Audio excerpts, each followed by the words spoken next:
السلام علیکم۔ آج پیر ہے اکتوبر کی 4 تاریخ۔ پاکستان میں اس وقت شام کے 7، بھارت میں 7:30، اور یہاں ہمارے اسٹوڈیوز کی گھڑیوں میں صبح کے 10 بج رہے ہیں۔ وائس آف امریکہ واشنگٹن کی اردو سروس سے میں ہوں خالد حمید، خبروں کے بلیٹن کے ساتھ۔ طالبان نے اتوار کو کابل کی ایک مسجد کے باہر ہونے والے دھماکے کے بعد جوابی کارروائی میں داعش کے متعدد ارکان کو ہلاک کرنے کا دعویٰ کیا ہے۔ خبر رساں ادارے ایسوسی ایٹڈ پریس کے مطابق اتوار کو کابل کی عیدگاہ مسجد میں تعزیتی اجلاس جاری تھا۔ اس موقع پر مسجد کے باہر دھماکے کے نتیجے میں ہلاکتیں ہوئیں، تاہم اس حملے کی ذمہ داری کسی گروہ نے قبول نہیں کی۔ طالبان کے قریبی ذرائع نے بتایا ہے کہ اتوار کی شام کابل میں عیدگاہ مسجد کے نزدیک ایک دھماکے میں 8 افراد ہلاک اور 20 زخمی ہو گئے۔ طالبان نے باقاعدہ طور پر اعلان کیا کہ 2 سویلین ہلاک اور 5 دیگر زخمی ہو گئے ہیں۔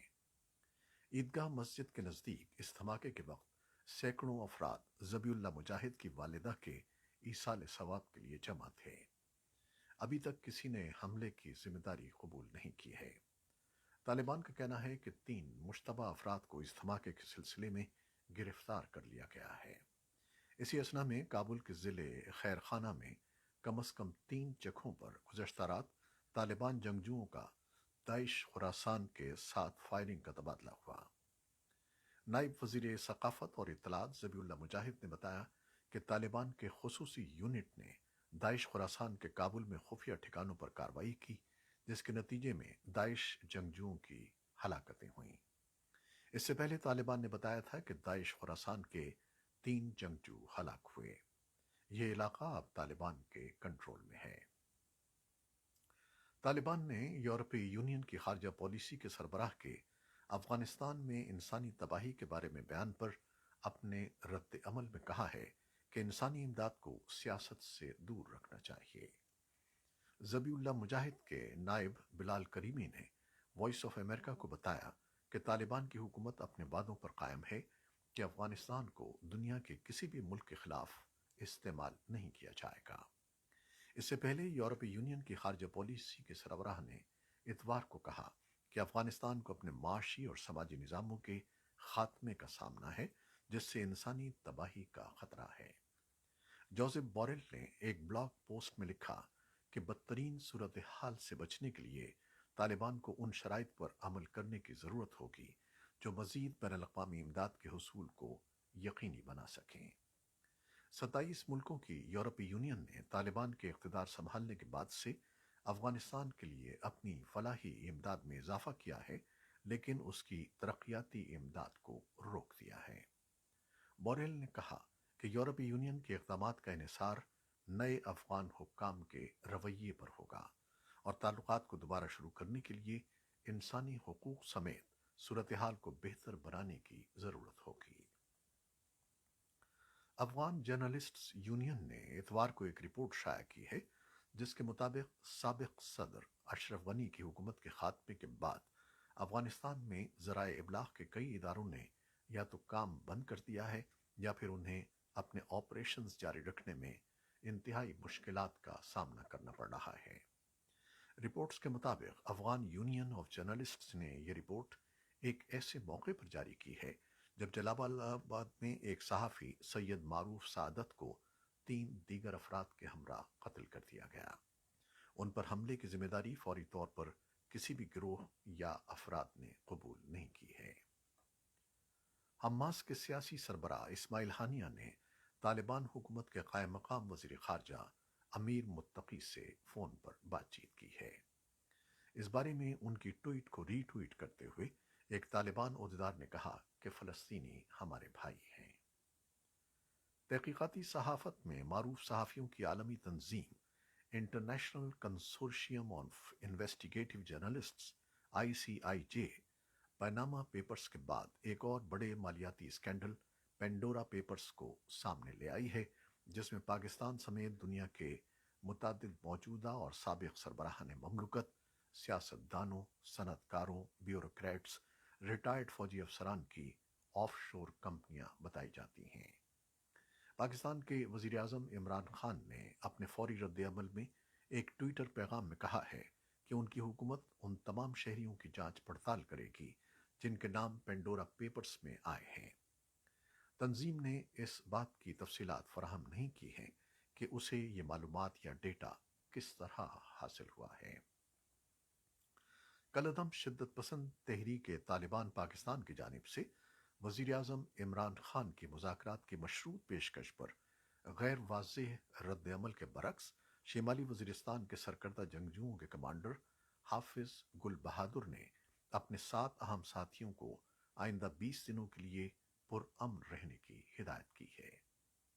وزیر اعظم عمران خان نے چند روز قبل ایک غیر ملکی نشریاتی ادارے کے ساتھ انٹرویو میں کالعدم شدت پسند تنظیم تحریک طالبان پاکستان کے ساتھ افغان طالبان کے ذریعے جنگ بندی کے لیے مذاکرات کے بارے میں بتایا تھا۔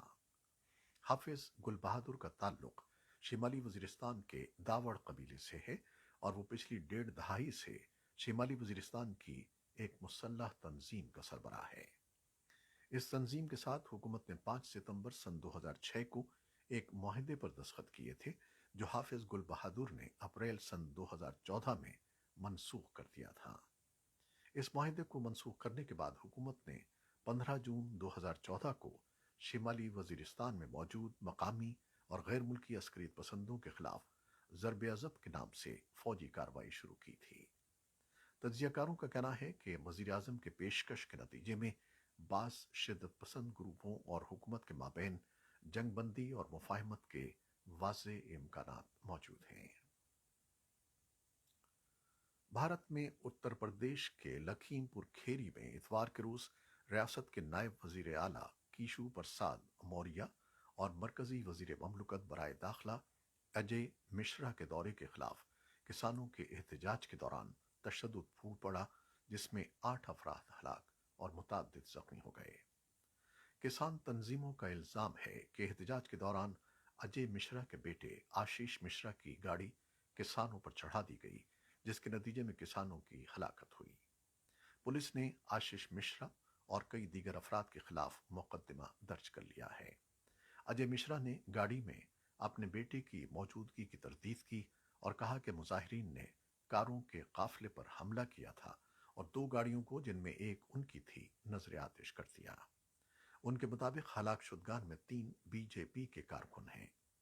اس واقعے کے خلاف ملک کے دیگر علاقوں میں بھی اپوزیشن اور کسانوں کی جانب سے مظاہرے کیے گئے ہیں۔ مشرق وسطیٰ کے ملک قطر میں پہلی بار ہونے والے قانون ساز مجلس شورا کے انتخابات میں کوئی بھی خاتون امیدوار کامیابی حاصل نہ کر سکیں۔ ملک کی 45 رکنی پارلیمان مجلس شورا میں 30 ارکان کا انتخاب الیکشن کے ذریعے کیا جانا تھا جس کے لیے ہفتے کو ووٹ ڈالے گئے۔ وزارت داخلہ کے اتوار کو جاری کیے گئے اعلان کے مطابق ملک بھر میں 63% سے زائد افراد نے حق رائے دہی استعمال کیا۔ شورا یا پارلیمان کے ارکان کی مجموعی تعداد 45 رکھی گئی ہے جن میں سے 15 ارکان کا تقرر قطر کے امیر کریں گے۔ قطر میں سیاسی جماعتوں پر پابندی ہے اس لیے تمام 284 امیدواروں نے آزادانہ طور پر انتخابات میں حصہ لیا تھا۔ امریکہ اور فرانس کے درمیان حالیہ دنوں میں ہونے والی کشیدگی کے بعد امریکی وزیر خارجہ اینٹنی بلنکن آئندہ ہفتے پیرس کا دورہ کر رہے ہیں۔ وائس آف امریکہ کے لیے نائک چنگ رپورٹ کے مطابق یہ دورہ ایسے وقت میں کیا جا رہا ہے جب آسٹریلیا، برطانیہ اور امریکہ کے درمیان 6 فریقی سیکیورٹی شراکت داری بڑھنے پر فرانس اور امریکہ کے درمیان تناؤ میں اضافہ ہوا ہے۔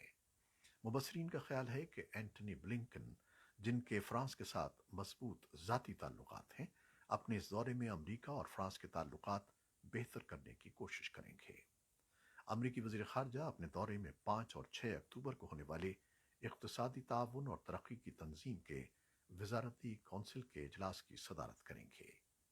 یہ اجلاس تنظیم کی 60ویں سالگرہ کے موقع پر ہو رہا ہے۔ اور اب کرونا وائرس سے متعلق کچھ خبریں۔ ایک دوا ساز کمپنی میرک اینڈ کو نے جمعے کو بتایا ہے کہ کرونا وائرس میں مبتلا مریضوں کے لیے اس کی تیار کردہ تجرباتی دوا کے استعمال سے ہسپتالوں میں ان کے داخلے اور اموات کی تعداد میں نصف تک کمی ہوئی ہے۔ کمپنی کا کہنا ہے کہ وہ جلد ہی امریکہ اور دنیا بھر میں صحت کے حکام سے اس دوا کے باضابطہ استعمال کی اجازت کے لیے درخواست دے گی۔ میرک کی دوا کووڈ 19 کے علاج کی پہلی دوا ہوگی جو اس عالمی وبا کے خلاف لڑائی میں ممکنہ طور پر ایک بڑی پیش رفت ہے۔ اب تک کورونا سے بچاؤ کے لیے ویکسین لگائی جا رہی ہے اور اس مرض میں مبتلا ہونے کے بعد فی الحال اس کا کوئی شافی علاج دستیاب نہیں ہے۔ دبئی میں ہونے والی ایکسپو 2020 کی انتظامیہ نے تسلیم کیا ہے کہ اس بین الاقوامی ایونٹ کی تیاری کے دوران انتظامی عملے کے 3 افراد کورونا وبا سے ہلاک ہوئے ہیں۔ خبر رساں ادارے ایسوسی ایٹڈ پریس کے مطابق متحدہ عرب امارات میں کام کے لیے آنے والے تارکین وطن کے حالات کے حوالے سے پہلے بھی سوالات اٹھائے جاتے رہے تھے۔ اب ایکسپو کی انتظامیہ نے تسلیم کیا ہے کہ وبا کے ساتھ ساتھ دیگر تعمیراتی کاموں میں بھی 3 افراد کی موت ہوئی تھی۔ انتظامیہ نے تاحال یہ اعداد و شمار جاری نہیں کیے۔ اس ایکسپو کی تیاری میں شامل مزدوروں اور دیگر عملے کے کتنے افراد مجموعی طور پر متاثر ہوئے ہیں۔ روس میں کورونا وائرس سے اموات میں تیزی سے اضافہ ہو رہا ہے۔ حکام نے تصدیق کی ہے کہ رواں ہفتے 5ویں بار یومیہ ریکارڈ ہلاکتیں ہوئی ہیں۔ خبر رساں ادارے ایسوسی ایٹڈ پریس کے مطابق روس کی کورونا وائرس ٹاسک فورس کا کہنا ہے کہ گزشتہ روز وبا سے 890 افراد ہلاک ہوئے ہیں، جو ایک دن میں ہلاکتوں کا ریکارڈ ہے۔ قبل ازیں ایک دن پہلے وبا سے اموات کی تعداد 887 تھی۔ حکام کا کہنا ہے کہ وبا سے 24 گھنٹوں میں مزید 25,769 افراد متاثر ہوئے ہیں۔ دوسری جانب حکام نے یہ بھی واضح کیا ہے کہ فی الوقت لاک ڈاؤن یا ماسک پہننے کے حوالے سے قانون سازی نہیں کی جا رہی، بلکہ ان کا اطلاق ویسے ہی کیا جائے گا۔ جاپان میں فومیو کیشیدا آج پیر کے روز باضابطہ طور پر وزیر اعظم کا عہدہ سنبھالیں گے۔ ان کی حکومت میں سابق وزیر اعظم شنزو آبے کے متعدد اتحادی شامل ہیں، جن کی قدامت پسند بنیاد کی نئی کابینہ پر اثر و رسوخ برقرار رکھنے کی یقین دہانی کرائی گئی ہے۔ 64 سالہ کشیدا وزیر خارجہ بھی رہ چکے ہیں، جن کے بارے میں سمجھا جاتا ہے کہ وہ اتفاق رائے کرا سکتے ہیں۔ انہوں نے گزشتہ ہفتے 3 امیدواروں کو شکست دے کر برسر اقتدار لبرل ڈیموکریٹک پارٹی کی قیادت سنبھالی اور وزیر اعظم کا منصب سنبھالا، کیونکہ ان کی پارٹی پارلیمنٹ میں اکثریت رکھتی ہے۔ وہ عام انتخابات میں اپنی پارٹی کی قیادت کریں گے۔ عوامی نشریاتی ادارے NHK نے کہا ہے کہ 31 اکتوبر کو انتخابات کرائے جائیں گے۔ شمالی اٹلی کے شہر میلان کے نواح میں ایک چھوٹا نجی طیارہ اتوار کے روز ایک خالی عمارت سے ٹکرا گیا، جس کے نتیجے میں جہاز پر سوار تمام 8 افراد ہلاک ہو گئے۔ حکام نے کہا کہ حادثہ ایک مضافاتی میٹرو اسٹیشن کے بالکل باہر ہوا۔ علاقے کے لوگوں نے اس وقت دھماکے کی آواز سنی جب جہاز 2 منزلہ عمارت سے ٹکرا گیا تھا، جو اس وقت خالی تھی، کیونکہ اس کی مرمت کا کام کیا جا رہا تھا۔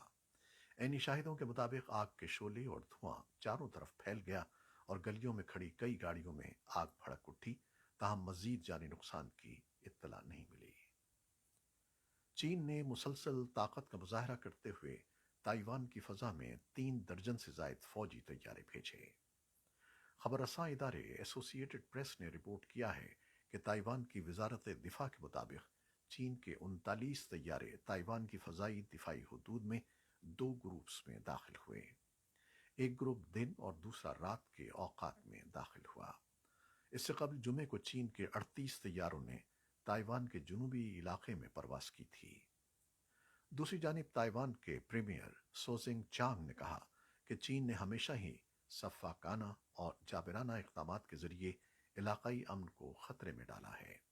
امریکی محکمہ خارجہ کے ترجمان نیڈ پرائس کے ایک بیان میں کہا گیا ہے کہ تائیوان کے قریب چین کی عسکری سرگرمی غلط اندازوں پر مبنی خطرے کا باعث ہے اور علاقائی امن و استحکام کو نقصان پہنچاتی ہے۔ اٹلی کے ایک سپلائی جہاز نے بحیرہ روم میں بین الاقوامی سمندر میں پھنسے لیبیا کے کم از کم 65 تارکین وطن کو ہفتے کے روز بچا لیا۔ اس گروپ میں خواتین اور بچے شامل ہیں اور بچائے گئے افراد کی صحت اچھی ہے۔ تارکین وطن کی بڑی تعداد کے ساتھ لکڑی کی بھری ہوئی کشتی کا انجن بند ہو رہا تھا جب اسے ایک غیر سرکاری تنظیم کی ملکیت والے نگران طیارے نے دیکھا جو وسطی بحیرہ روم میں گشت کرتا ہے۔ تارکین وطن نے لائف جیکٹس نہیں پہنی ہوئی تھیں۔ یہ تھیں وہ خبریں جو فیس بک لائیو پر ہم نے آپ کے لیے پیش کی۔ ہماری ویب سائٹ، یوٹیوب اور پوڈ کاسٹ پر یہ بلٹن آپ کے لیے ریکارڈ کر دیا جاتا ہے۔ ہمارے اس بلٹن کو شیئر کرنا نہ بھولیے گا۔ خالد حمید کو بھی اجازت دیجیے گا۔ اللہ حافظ۔